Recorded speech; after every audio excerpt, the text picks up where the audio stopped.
Well, Brainerd safety officials want to make sure that everyone is safe while traveling in the heavy snow.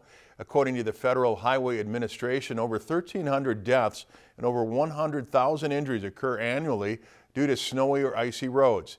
To help prevent accidents, people are asked to utilize the 3 Ps when driving in the snow. That's prepare, protect, and prevent. Well, the biggest thing with weather like we've been having and we get the snow and icy roads is to slow down. People go too fast. People have 4-wheel drive, all-wheel drive, think you can get going really fast, but you can't stop as fast. So biggest thing is slow down. Make sure that your car is full of gas before you go somewhere. Check your tires, make sure that they're very good. Make sure your cell phone is charged up, and always wear your seatbelt. The Brainerd Lakes area has already seen over 13 inches of snow in the past few weeks. Lakeland News is a nonprofit news organization. Donate to Lakeland PBS today to support your local news team.